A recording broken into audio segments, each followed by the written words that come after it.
નમસ્કાર બાળકો, માં શારદાને પ્રણામ. આપણી અભ્યાસની યાત્રા આગળ વધારીએ.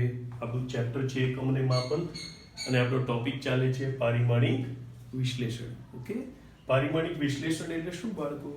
પારિમાણિક સૂત્રોનો ઉપયોગ કરીને ભૌતિક વિજ્ઞાનના અમુક પ્રશ્નો ઉકેલી શકાય. બરાબર? એના મુખ્ય 3 ઉપયોગો છે. એમાંથી એક ઉપયોગ આપણે ગઈકાલે શીખ્યા હતા. બરાબર? એમાં આપણે શું કર્યું હતું? તો કે કોઈ ભૌતિક રાશિ આપે, એનો એક પદ્ધતિનો એકમ આપે, બીજી પદ્ધતિનો એકમ આપે, બે વચ્ચેનો સંખ્યાત્મક સંબંધ મેળવવાનો. તો મેં તમને હોમવર્કમાં દબાણ માટે આપ્યું હતું, યાદ છે? હવે જો તમને યાદ હોય તો m⁴ l⁴b t⁴c આવું પારિમાણિક સૂત્ર હોય ને, તો એક mks એકમ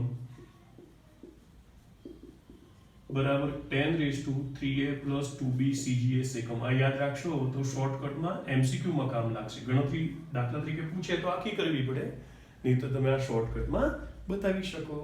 ચલો આપણે આનો ઉપયોગ કરીએ. મેં તમને દબાણ માટે આપ્યું હતું ને, આપણને ખબર છે કે દબાણ બરાબર બળ ભાગ્યા ક્ષેત્રફળ, હે ને? તો આપણે દબાણનું પારિમાણિક સૂત્ર બનાવવું હોય, આમ મોઢે હોવું જોઈએ, પણ ન આવડતું હોય તો બળને દળ ગુણ્યા પ્રવેગ કહેવાય. બરાબર કે નહીં? ભાગ્યા ક્ષેત્રફળ એટલે એક l ઉડી ગયો એટલે આવું થઈ ગયું. m/t² નીચે આવશે l/t². એટલે દબાણનું પારિમાણિક સૂત્ર શું આવી જશે? મોઢે કરવાનું કહ્યું હતું ને, દબાણ P બરાબર m⁴1 l⁻⁻1 t⁻². બરાબર ને? હવે આ સીધું સૂત્ર લગાડી દઈએ MCQ માં તો ચાલે, બાકી ગણતરીઓ મેં તમને શીખવાડી છે. બરાબર? તો આપણે કહીએ એક mks એકમ, આમાં a બરાબર કેટલા છે? 1 અને b બરાબર કેટલા છે? -1. આપણું સૂત્ર છે એક mks એકમ બરાબર 10⁻³ a + 2b cgs એકમ બરાબર 10⁻³ × 1 + 2 × -1 cgs એકમ દબાણ માટે.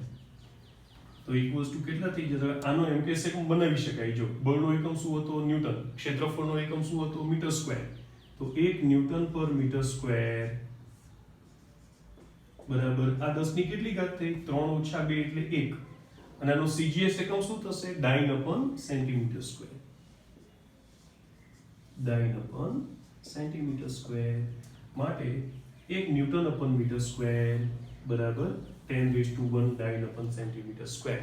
છે ટેલી કરવું હોય તો થઈ જાય. જો 1 ન્યૂટનના ડાયન કેટલા હતા? 10⁵ ને મીટર² ના સેન્ટીમીટર² કેટલા થાય? 10⁴. તો 10⁵ / 10⁴ આવી ગઈ ને, 10⁻1. ગઈકાલે હોમવર્કમાં આપ્યું હતું, ના આવડ્યું હોય તો હવે શીખી લેજો. બરાબર? બીજું પણ એક આપ્યું હતું, ઘનતા. યાદ છે તમને? એટલે આપણે દબાણનું પારિમાણિક સૂત્ર તો લખી રાખીએ, આપણને કામ લાગશે. બરાબર? દબાણનું પારિમાણિક સૂત્ર બનાવી જ કાઢ્યું છે તો લખી નાખીએ m1 l-1 t-2. ઓકે, હવે બીજી રાશિ હતી આપણી ઘનતા. તો ઘનતાને દળ ભાગ્યા કદ કહેવાય ને, ઘનતાને દળ ભાગ્યા કદ કહેવાય. દળને આપણે m વડે દર્શાવીએ અને કદ એટલે ઘનફળ, ઘનફળ એટલે l3. અને એટલે આનું પારિમાણિક સૂત્ર શું આવે? m1 l-3 t⁻. તો આમ સરખાવશો તો a બરાબર કેટલા આવી ગયા? 1. b બરાબર કેટલા આવી ગયા? -3. તો અહીંયા વેલ્યુ મૂકી દઈએ. બરાબર ને? એક mks એકમ બરાબર 10⁻³ a + 2b cgs એકમ. તો 3 a એટલે 1 છે, +2 b એટલે કેટલા છે બાળકો? -3. બરાબર? તો એક mks એકમ, mks એકમ શું થશે? એથી બનાવી શકાય kg/m³. kg/m³ ઇક્વલ્સ ટુ 3 - 6 એટલે 10⁻³ ગ્રામ/cm³. સે ટેલી કરી લઈએ. 1 કિલોગ્રામના ગ્રામ કેટલા થાય? 10⁻3. 1 મીટર³ સેન્ટીમીટર³ કેટલા થાય? 10⁻6. તો 10⁻3/10⁻6 થઈ ગયા ને, 10⁻⁻3. ઓકે, આ ગઈકાલે હોમવર્કના પ્રોબ્લેમ્સ હતા. ઓકે, તો પાવર માટે ગણીને મને મોકલજો. મારો વોટ્સએપ નંબર છે 9825245816. ઓકે, પાવર માટે 1 MKS એકમ બરાબર કેટલા CGS એકમ મને ગણીને મોકલજો. ઓકે, આ રોનું પારિમાણિક સૂત્ર આપણે લખી રાખીએ. પછી આપણે બીજા દાખલાઓ કરવા છે ને, તો રોનું પારિમાણિક સૂત્ર છે m⁻1 l⁻³ t⁻0. રો એટલે ઘનતા. ઓકે, ચલો તો હજી આની પ્રેક્ટિસ તો ચાલતી રહેશે, બરાબર. હવે આપણે આવી ગયા. તમે ચેનલ સબસ્ક્રાઇબ કરી કે નહીં? ના કરી હોય તો બેલની સાઇન પ્રેસ કરીને સબસ્ક્રાઇબ કરજો. તમારા મિત્રોને પણ કહેજો. આ તો અભ્યાસની યાત્રા છે, ખૂબ મજા પડશે, બરાબર. હું વોટ્સએપથી હોમવર્ક મોકલું છું. જે બાળકો એમાંથી સોલ્વ કરીને ડિફિકલ્ટી મોકલે છે અહીંયા સોલ્વ કરું છું. તમને પણ એનો લાભ મળશે. ઋષિ પરિવાર સાથે જોડાઈ જાઓ, બરાબર ને. ચલો હવે બીજો ઉપયોગ આવે, બરાબર. ઉપયોગ 2 કે ભાઈ ભૌતિક સમીકરણની પારિમાણિક દ્રષ્ટિએ યથાર્થતા ચકાસવી. ભૌતિક સમીકરણની પારિમાણિક દ્રષ્ટિએ યથાર્થતા ચકાસવી. ઓકે, એના આજે 2 સહેલા દાખલાઓ કરાવું છું. પછી એક ખાસ પ્રકારના નિયમ પરથી થતા દાખલા કાલે કરાવીશ. ઓકે, તો પહેલા શું કરવાનું? આપણને એક ભૌતિક સમીકરણ આપશે, બધી રાશિની ઓળખાણ પણ આપશે, બરાબર. આપણે શું કરવાનું? ડાબી બાજુનું પારિમાણિક સૂત્ર મેળવવાનું, જમણી બાજુનું પારિમાણિક સૂત્ર મેળવવાનું. બંને સરખા હોવા જોઈએ, તો એ પારિમાણિક દ્રષ્ટિએ યથાર્થ કહેવાય. અને તમને નવાઈ લાગશે, પણ પારિમાણિક દ્રષ્ટિએ યથાર્થ હોય એ ભૌતિક સમીકરણ તરીકે સાચું જ હોય એવું જરૂરી નથી. એ ક્યારેક સમજાવીશ, બરાબર. પારિમાણિક દ્રષ્ટિએ યથાર્થ હોય એ ભૌતિક સમીકરણ તરીકે સાચું જ હોય એવું જરૂરી નથી. એ છેલ્લે આપણે વાત કરીશું, બરાબર. તો પહેલા તો જો આ એક આપણને ભૌતિક સમીકરણ આપ્યું છે, P બરાબર h⁻g. P એટલે દબાણ, h એટલે ઊંચાઈ, ρ એટલે ઘનતા, g એટલે ગુરુત્વ પ્રવેગ. ચલો સોલ્વ કરીએ. ડાબી બાજુનું પારિમાણિક સૂત્ર શું છે?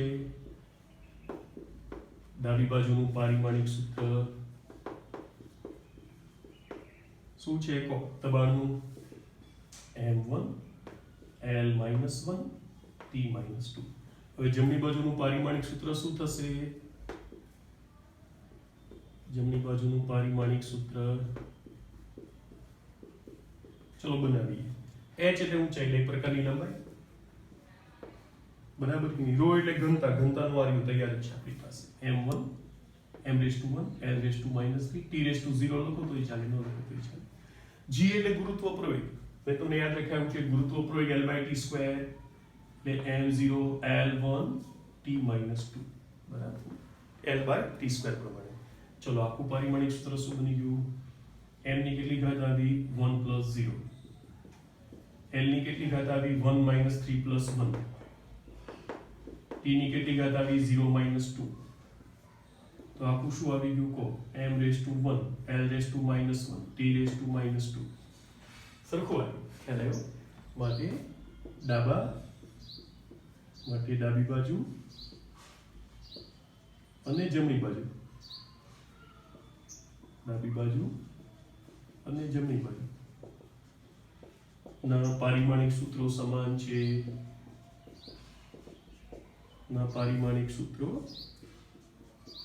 છે. માટે ભૌતિક સમીકરણ પારિમાણિક દ્રષ્ટિએ યથાર્થ છે. આખું લખવું પડે હો, સાચું છે એવું નહીં લખી નાખવાનું. કારણ કે મેં તમને હમણાં જ કહ્યું કે જે પરિમાણની દ્રષ્ટિએ યથાર્થ હોય એ ખરેખર ભૌતિક સમીકરણ તરીકે સાચું ના પણ હોય. એનું કારણ છે એમાં જે સંખ્યાઓ આવે એ સંખ્યાઓનો આપણે પરિમાણિક સૂત્રમાં ઉલ્લેખ જ નથી કરતા. એટલે ફરી વાત કરીશું ક્યારેક. અત્યારે બીજો કરીએ, બરાબર. બીજું બળ F ડાબી બાજુમાં. તો ડાબી બાજુનું પારિમાણિક સૂત્ર શું થશે? ડાબી બાજુનું પારિમાણિક સૂત્ર આપણે ટૂંકમાં પાછું લખીએ તો ચાલે. ઓકે, બળનું શું છે? m⁻1 l⁻1 t⁻2. ઓકે, હવે જમણી બાજુનું પારિમાણિક સૂત્ર.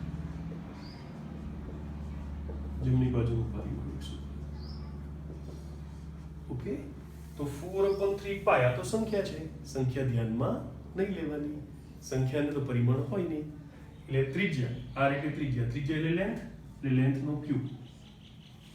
પછી ρ એટલે ઘનતા, હમણાં જ લખ્યું હતું, બરાબર ને. m1 L minus 3 T0 અને G એટલે આપણો ગુરુત્વ પ્રવેગ L by T square એટલે આપણે શું લખવાનું m raised to 0 L raised to 1 T raised to minus 2 okay એટલે આખું શું આવી ગયું જુઓ m raised to 1 plus 0 L raised to 3 plus minus 3 plus 1 T raised to 0 plus minus 2 એટલે આખું શું આવી ગયું m raised to 1 L raised to 1 T raised to minus 2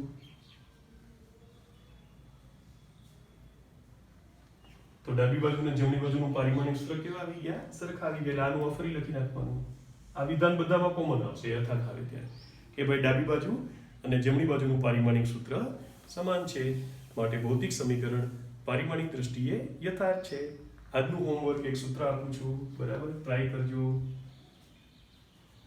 યથાર્થ છે કે નહીં ટ્રાય કરજો